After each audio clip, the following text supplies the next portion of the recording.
Sir, मैं शुरुआत में इस शेर से आगाज करता हूं अपनी बात का कि हमको शाहों की अदालत से तवक्को तो नहीं, आप कहते हैं तो जंजीर हिला देते हैं। सर, ये 3 फौजदारी के कवानीन खुद मुजरिमाना है। ये जुर्म की रोकथाम से ज्यादा हुकूमतों के जराइम को कानूनी शक्ल देने के लिए बनाए जा रहे हैं। अब तरफे तमाशा यह है सर कि पिछले सेशन में मोदी हुकूमत ने जन विश्वास बिल 2023 को, जिसमें 183 प्रोविजंस और 43 कवानीन थे इम्प्रिजनमेंट के, उसको निकालकर फाइन में तब्दील कर दिया। उसमें ड्रग्स एंड कॉस्मेटिक्स एक्ट को भी तरमीम की गई और सजा के बजाय सबस्टैंडर्ड ड्रग्स के लिए आपने फाइन ला लिया। तो मैं ये बोलना चाहूंगा सर कि सबस्टैंडर्ड ड्रग्स के मैन्युफैक्चर के लिए आपने जेल के बजाय फाइन उसमें तब्दील कर दिया तरमीम करके। तो ये जरूरी है बोलना इस ऐवान में कि जन विश्वास के नाम पर आपने इस सबस्टैंडर्ड ड्रग्स से आवाम को खतरे में डाल दिया। अब आप डीक्रिमिनलाइजेशन की बात करते हैं, जहां पर कंपनीज को सजा देना था वहां पर आपने नहीं किया, फाइन में तब्दील कर दिया। और जो कवानीन नॉन वायलेंट क्राइम्स हैं, सेडेशन, डेफेमेशन, उसको आपने इस नए क्रिमिनल लॉ में ला लिया। तो सर, ये बात साफ हो गई कि जन के लिए अविश्वास, धंधे के लिए विश्वास, ये इस हुकूमत का नया मंत्रा है। और लाइटर वेन में अगर मैं कहूं तो जॉन अलिया ने कहा था कि जुर्म में हम कमी करें भी तो क्यों, तुम सजा भी तो कम नहीं करते। सर, आज सच्चाई इस देश में यह है कि सूट पहनने वाला क्राइम से जुर्म से बच जाता है, जेल से बच जाता है। एक खाकी पहनने वाला किसी को करीब से गोली मार सकता है, हथकड़ी पहने हुए मुजरिम को, उसको कुछ नहीं, जवाबदेही नहीं है। सच्चाई हमारे मुल्क में यह है कि इस ऐवान में जिन पर टेररिज्म का चार्ज है वो इस कानून पर वोट डालेंगे कि टेररिज्म क्या है, नहीं है। सर, मुझे ये कहने की इजाजत दीजिए कि अगर आज भगत सिंह को और मोहनदास करमचंद गांधी को ये 3 कवानीन बनाए जाते तो भगत सिंह और मोहनदास करमचंद गांधी कहते कि रोलट एक्ट है, ये 3 कवानीन रोलट एक्ट है। अब हुकूमत को बताना पड़ेगा कि असल मकौले पुत्र कौन है। सर, सच्चाई यह है कि इस मुल्क के गरीब, दलित, मुसलमान, आदिवासी, इनके लिए जिंदगी से बड़ी कोई सजा नहीं है। और क्या जुर्म है पता ही नहीं इनको। सर, अगर हमको रिफॉर्म करना था, इस्लाह करना था, तो हमको उन प्रोविजंस को निकालना था जो हुकूमत और पुलिस को मनमानी करने की इजाजत देती है। हमको वो प्रोविजंस को निकालना था कि जो मंत्रियों को और पुलिस को ये मौका मिल जाता है लोगों को सालों जेल में रखने का, उन पर कोई जुर्म पर साबित नहीं होता। हमको ये करना चाहिए था कि जो प्रोसिक्यूटर होता है वो फैब्रिकेटेड एविडेंस डालकर ताकतवरों को अपनी ताकत की बुनियाद पर उनको छूट दे देता है। हमने वो काम नहीं किया।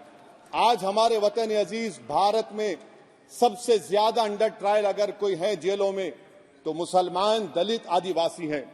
सर, इनका कन्विक्शन रेट देख लीजिए आप। एनसीआरबी का डेटा है 2017 से 21 का, 20% अंडर ट्रायल मुसलमान है, 16% कन्विक्शन है और मुसलमानों की आबादी 14.2% है। प्रिवेंटिव डिटेंशन ले लीजिए, जिसको इस्तेमाल किया जाता है जुडिशियल प्रोसेस को सबवर्ट करने के लिए और फेयर ट्रायल को सबवर्ट करने के लिए। आज भारत की जेलों में 30% डेटेन्यूज मुसलमान हैं। उत्तर प्रदेश में 2017 में 33% मुसलमान डेटेन्यूज थे। आज 83.9% उत्तर प्रदेश की जेलों में मुसलमान डेटेन्यूज है। सर, एक और मिसाल दे रहा हूं, CSDS की रिपोर्ट है, थिंक टैंक है बहुत बड़ा, जो कहता है कि they have found substantial prejudice against Muslim police force. Bihar, Maharashtra, Uttarakhand, Jharkhand, 2/3 of the surveyed police personnel believe that Muslims were more inclined to violence than members of the communities. ये empirical evidence है। इसी रिपोर्ट में कहा गया कि 35% जिन पुलिस के अहदेदारों का सर्वे किया गया उन्होंने मॉब वायलेंस को नेचुरल करार दिया, खास तौर से उन केसों में जहां पर काउ स्लॉटर होता है। CJPAP का इन्वेस्टिगेशन रिपोर्ट है सर कि कोविड-19 के दौरान जिन लोगों 25% मुसलमानों का अरेस्ट किया गया था, ये बायसनेस नहीं है तो क्या है। मध्य प्रदेश में मुसलमान 7% के करीब है और 21% मुसलमानों का नाम सर FIR में डाल दिया गया था। सर प्रोजेक्ट 39 ने नेशनल लॉ यूनिवर्सिटी ने उन लोगों का सर्वे किया जिन पर सजाए मौत दी गई। हैरत अंगेज बात यह है कि सर 76% बैकवर्ड क्लास, दलित और रिलीजियस माइनॉरिटी से ताल्लुक था। कितने दलित और एसटीज डेथ रो पर हैं सर? महाराष्ट्र में 50%। कितने मध्य प्रदेश में है सजाए मौत के?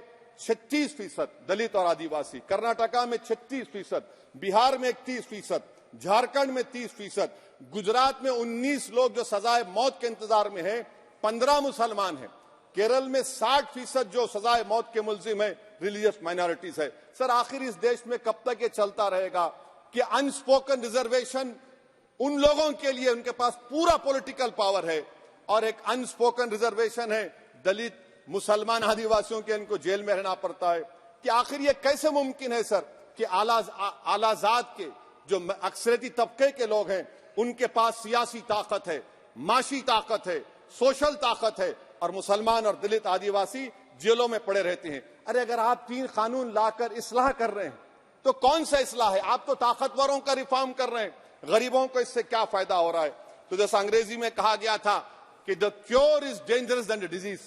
सर अब आप आ जाइए BNSS पर, क्लॉज 187 डिटेंशन का पीरियड देख लीजिए सर 187(3) में, यानी 15 दिन से ज्यादा आपको मुश्किल है प्रेजेंटली। अब आपने प्रोविजन दे दिया कि 90 दिन तक आप कभी भी 5 दिन का, 6 दिन का, 10 दिन का, यानी 90 दिन तक किसी को बेल नहीं मिलेगी। और हैरत अंगेज बात यह है कि UAPA के कानून में जिसको जेल में डाला जाता है UAPA में, 30 दिन के बाद एक सुपरिटेंडेंट ऑफ पुलिस को कोर्ट में एफिडेविट देना पड़ता है कि क्यों आप पुलिस कस्टडी ले रहे हैं जेल से। आपने वो भी निकाल दिया। यानी जिस किसी को भी आप इस कानून में अरेस्ट करेंगे, UAPA से ज्यादा मैं 90 दिन जेल में रहूंगा। और कौन रहेगा जेल में? मुसलमान रहेगा, दलित रहेगा, आदिवासी रहेगा और बेल उसको नहीं मिलेगी। तो ये खुद सुन लीजिए, तो यानी कन्विक्शन नहीं होगा, ना बेल मिलेगी क्योंकि पुलिस कस्टडी है। ये कानून में है सर, आप मुझे करेक्ट कर सकते हैं। अच्छा, DK बासु के गाइडलाइंस को आपने अडॉप्ट नहीं किया। क्लॉज 53(1) आप ये भी नहीं कह रहे कि भाई कौन उसको एग्जामिन करेगा? तो discretion of the medical practitioner. अरे आप ये पुलिस में जब जाते हैं तो पुलिस इतनी खातिर तवाज़ो करती है कि तलवों से लेकर जिस्म तक पूरे निशानात उसके जिस्म पर रहते, और आप कह रहे हैं कि मेडिकल प्रैक्टिशनर डिस्क्रेशन करेगा तो होगा। अब आप आ जाइए सर इसके ऊपर आपको बता रहा हूं सर। अब आप देखिए क्लॉज 187 तो आपके सामने जिक्र कर दिया मैं सर। अब आप देखिए क्लॉज 472 मर्सी पिटीशन, आर्टिकल 79 और 161 का कॉन्स्टिट्यूशन का हिस्सा है, और ये आप कानून लाकर कहती हैं कि उसकी तरफ से मर्सी पिटीशन डालेगा तो convict, legal heir, other relative. Sir जो सजाए मौत काटेगा वो तो आधा पागल हो जाता है जेल में। आप थर्ड पार्टीज को मौका नहीं दे रहे। ये कौन सा इंसाफ है बताइए आपका? ये कौन सा इंसाफ है आपका? और फिर सर आप ये बताइए कि थर्ड पार्टीज को बाहर कर रहे हैं। अच्छा, कितना टाइम आप दे रहे हैं? कितना टाइम आप दे रहे हैं कि सुप्रीम कोर्ट के रिजेक्शन ऑफ SLP के बाद 30 दिन और गवर्नर के रिजेक्शन के बाद 60 दिन? ये कैसा इंसाफ होगा सर? सुप्रीम कोर्ट ने कहा कि multiple mercy petitions can be filed, आपने उसको भुला दिया। अच्छा सर, अब आप एक और बात देख लीजिए। क्लॉज 479 में ये कहते हैं कि अगर कोई डिटेंशन पीरियड अपना 1/2 ऑफ द क्राइम जो ऑफेंस का पूरा कर लिया तो उसको बेल मिलेगी। आप तो उसको और खतरनाक कर दिए। आप ये कहते हैं, उसमें ये कहते हैं सर, यहां पर आपने कह दिया क्लॉज 187 में, सॉरी सर, ये डिटेंशन मल्टीपल क्लॉज 479 में अगर एक से बढ़ के ज्यादा ऑफेंस होगा या ऑफेंस होगा लाइफ इम्प्रिजनमेंट का या पेंडिंग होगा तो उसको बेल नहीं मिलेगी। अरे हम तमाम तो, ऋषिकांत दुबे आप पर जब केस लगा, आपने कहा आपकी गाड़ी पर हमला हुआ, मैं जानता हूं, आप पर तो एक सेक्शन नहीं लगा, कई सेक्शन आप पर लगा दिए गए, तो फिर मुझे बेल नहीं मिलेगी। ये क्या कर रहे हैं आप? किस लिए कर रहे हैं आप? आप अंदाजा भी लगा रहे भाई आज आप वहां बैठे, कल आएंगे इंशाल्लाह, फिक्र मत करिए। पावर इटर्नल नहीं होता, ये तो कुदरत का निजाम है कि जो गंदगी करता है तो उनके लिए किसी और को मौका मिलता है, मगर आपको आना पड़ेगा एक दिन। आप ये गंदगी कर रहे हैं।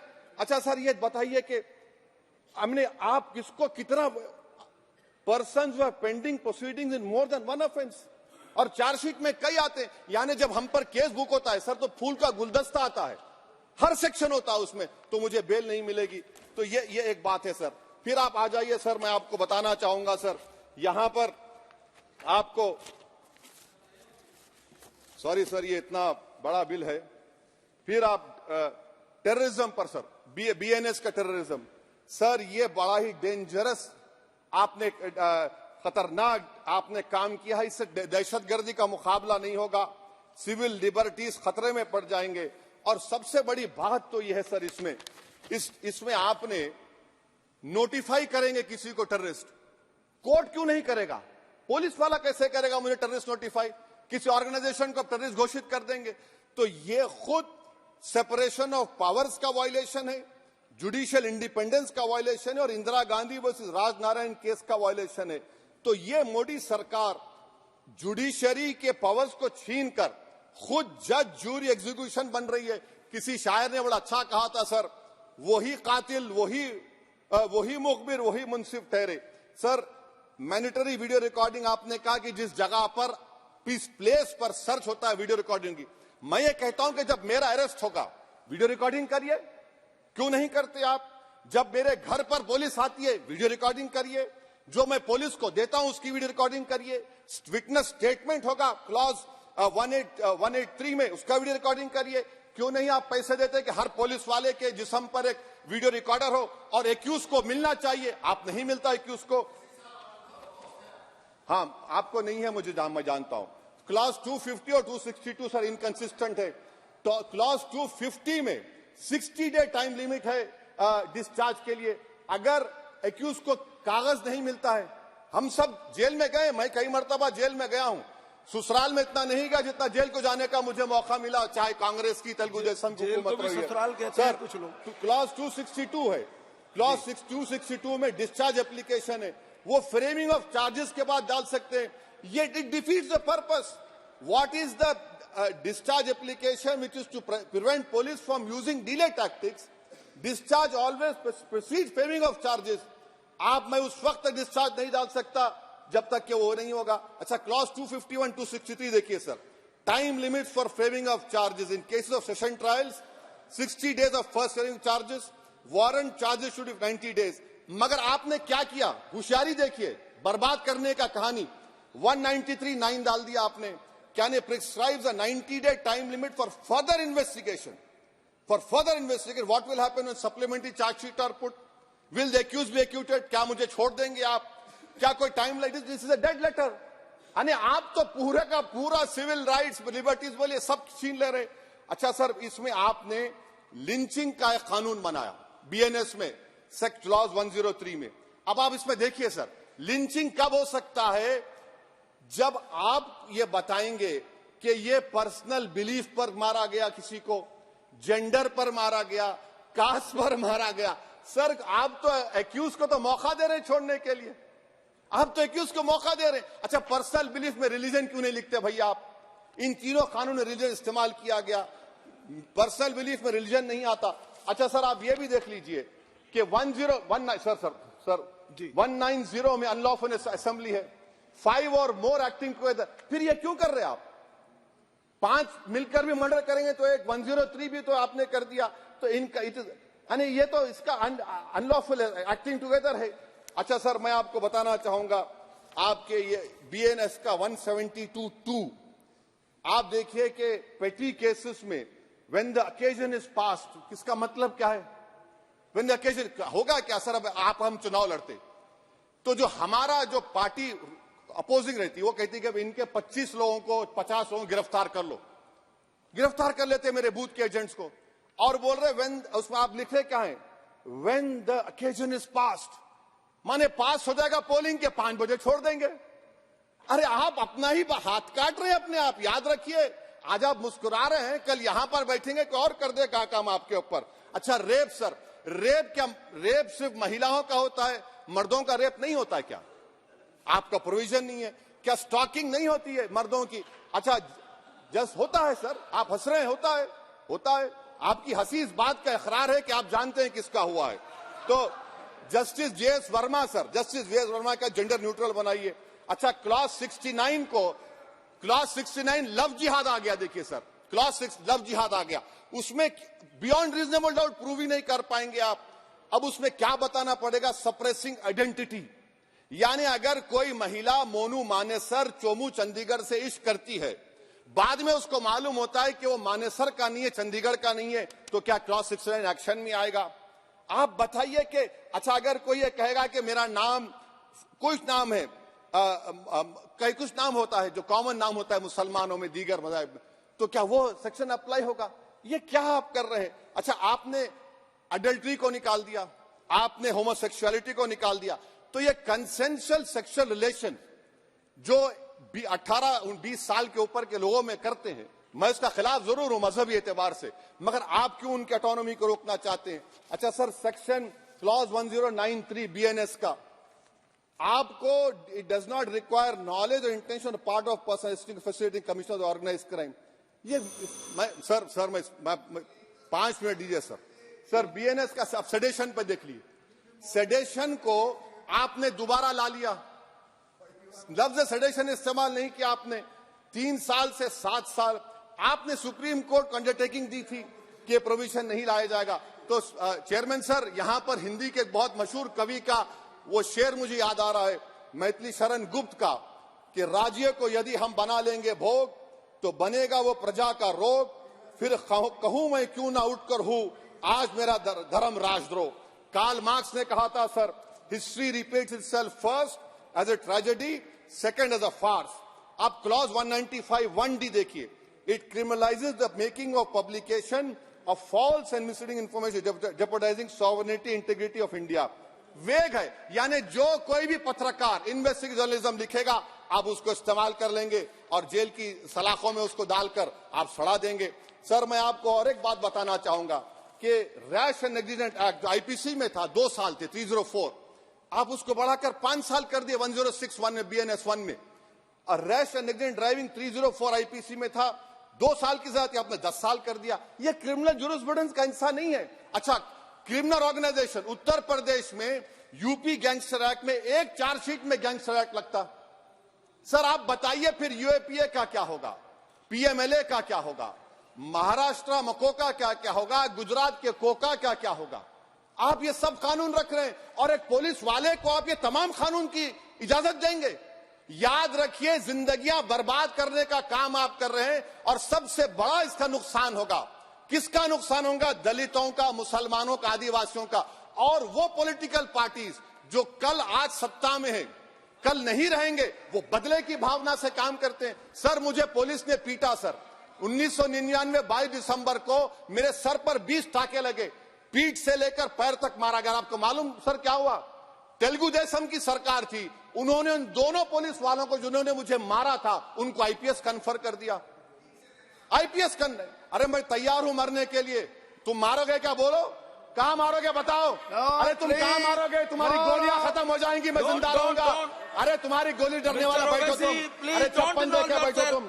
प्लीज आप बैठ जाइए। टेररिज्म का देखिए सर, आप बैठ जाइए प्लीज। यूएपीए का सर, मैं खत्म कर, टेररिज्म उनको रोकिए sir. Okay please sit down. हाँ, तुम गोली मार सकते, सस्पेंड नहीं कर सकते और कुछ नहीं कर सकते सर।